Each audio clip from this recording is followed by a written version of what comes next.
finds herself walking down a darkened hallway. She feels her way forward, hugging the wall to help guide her. As her eyes begin to adjust to the darkness, she can make out the erosion of the wallpaper as her fingertips glide across. Scanning the hallway, she notices the ceiling has been torn away, exposing rusted metal pipes above her. A faint voice can be heard in the distance. She follows the pipes forward until she reaches a vent in the wall. The voice seems to be coming through the vent. Hesitant at first, she decides to put her ear closer. As Peyton leans in, she can hear whispering over a soft sobbing. Suddenly, sirens begin to blare over a PA system as a light flickers to life behind her. She turns to find a small flame at the end of the hallway as it lights a dim passage from her to it. Determined, she clenches her fist and begins walking forward. Not noticing fingers beginning to protrude from the vent behind her, as she closes in on the flame, the sirens seem to get louder as the flame begins growing. She stops for a moment, noticing the wallpaper peeling away, exposing rusted metal pipes and rebar. Her eyes pan from one side of the room to the other. The room is quickly engulfed in fire as shrieks and moans of agony ring out. A child's cry can be heard echoing over the screams as Peyton closes her eyes and covers her ears. The screaming dissipates as a man's voice can be heard repeating her name. A hand against her shoulder jolts her awake. She turns to see her friend. "I hope I didn't interrupt anything special," Riley smirked. "No, I'm glad you woke me up when you did," Peyton retorted, looking out of the passenger seat window as a car passes by a dense forest beyond barren fields. Peyton glances over at Riley. She could see in his eyes he was trying desperately to find something supportive to say. "So, the town is about 10 miles out, but the GPS is acting up, and I'm not sure how to get to the orphanage from there," Riley states. Peyton reaches into the glove box to reveal an old missing persons paper, weathered and wrinkled. She runs her hand firmly across the top to smoothen out the details in the picture. She skims over the writing for a moment. "We're just going to have to stop and ask for directions to Wish House, I guess." Peyton pauses to look at the photo on the paper. A little girl with shoulder-length autumn hair, a pale complexion, and an emotionless expression stares back at her from the photo. Peyton glances up to see a hitchhiker standing beneath a Welcome To sign, too degraded to make out any of the characters. She looks into her side mirror to see the hitchhiker picking up her bag and continuing towards the town. Suddenly, a thick black fog before developing the car. The fog restricts around the car where they are to recognize buildings in the distance. The car comes to a halt for a moment as they begin to perceive the town around them. Riley pulls the car forward and parks against the sidewalk as the pair decide to figure out where they are. Riley shuts the car off and they both exit the vehicle. As the fog dissipates enough to see, they are in front of a shopping center. The ominously empty street only adds to the pair's suspicions as they decide to investigate the buildings ahead. While investigating the seemingly quiet neighborhood, Peyton happens upon a shop with a large front window with the Lake Cafe imprinted above. She peers through the glass to find chairs neatly stacked on tables next to a bar to which someone is wiping down the counter. Hesitant, Peyton looks to Riley and enters the cafe. "Someone's in here." Peyton follows close behind as she waves Riley over. "Sorry, we aren't officially open for the day," says a voice behind the counter. "It's nearly 5 in the evening," Riley states with concern. "Oh my, I've missed the lunch rush again.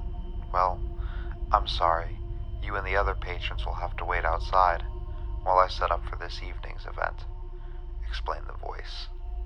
As the fog continues to recede, a shift of light through the window illuminated the shadow behind the counter. A pale man with swept-back hair and a pleasant smile greets them. "Dude, this town is dead. There are no patrons. My friend and I are looking for a place called Wish House. Do you know it? Peyton exclaims. Ah, the old orphanage, yes. But why on earth would you want to go? The gentleman is cut off by the sound of shouting down the street. The group turn to the window as Peyton and Riley make their way outside. Staggered gunfire rings out, as though the gunman's hesitant before each shot. Peyton makes her way up the street as the fog begins thickening around her. Riley in close pursuit. If there's someone shooting, we don't want to be in the crossfire. Let's get back to the cafe, Riley exclaims. Peyton reaches the street corner, ignoring Riley's warning, and proceeds around the corner. There, she finds a man firing into the thick fog. Peyton begins approaching the man as her footstep interrupts the brief silence. The man abruptly swings around, his eyes filled with fear and animosity as he aims his gun at Peyton. Riley, thinking quickly, jumps in front of Peyton, hands in the air. Whoa, hey, please don't shoot. We aren't a threat, Riley explains quickly and calmly. The man in front of the pair was shaking, disheveled hair, worn and tattered shirt with deep marks under his eyes as though he hadn't slept in days. We have to get out of here. Can't you see them? They're right behind me, shouted the man as he began shuffling down the road. Peyton, attempting to catch up, sprints after him, but the man is lost to the fog. Puzzled, the pair makes their way back to the cafe to find the door locked and the gentleman inside gone. Riley decides to check the building across the street as Peyton looks for another way into the cafe. She rounds the side alley of the building, figuring there has to be an alternative way inside. She locates a side entrance towards the back end of the building with a large metal door. Peyton reaches for the handle, only to find the door is locked as well. Sighing in frustration, she begins to make her way back to Riley. As she turns, she hears a click followed by a slow creaking. She turns back to find the door slowly inching open. Bewildered and nervous, she takes a moment before approaching the door once more.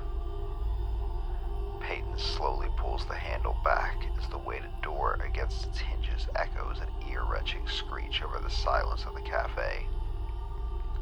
She peers in to find a darkened back room. The dim light of the entryway only helps to add to the ever-growing dread that blankets the room. Apprehensively, Peyton enters. In front of her, she finds a large prep station, free of clutter, save for 3 boxes. A shipping receipt attached to one of the boxes lists the current date and Peyton as the receiver. Peyton's eyes widen as she begins stumbling around in the darkness to find a knife as she carelessly knocks utensils to the floor. Just then, Peyton is interrupted by a shuffling coming from an adjacent room. She pauses out of disbelief, thinking it may be the gentleman from before. She calls out to him. A brief moment of silence before the shuffling becomes more sporadic as Peyton begins frantically feeling for anything to open the package.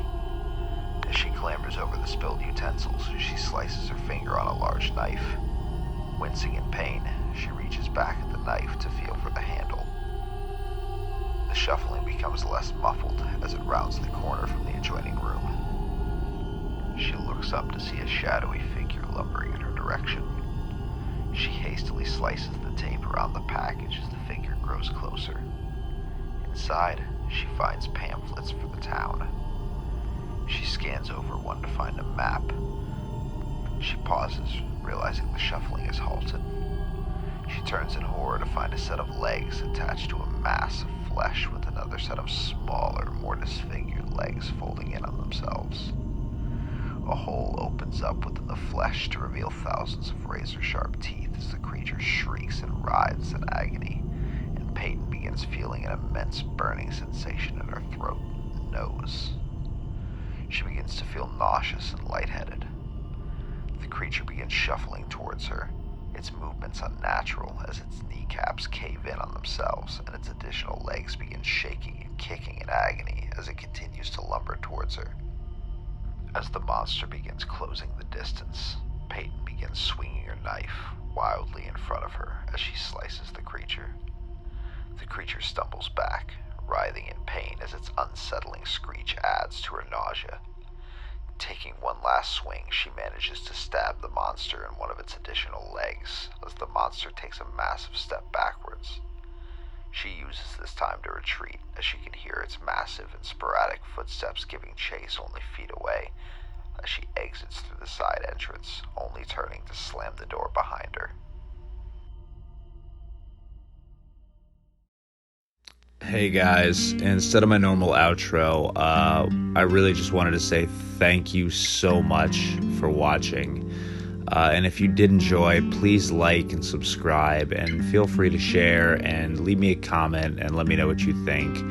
I hope to get a follow-up put out soon, and I'll see you guys in the next one.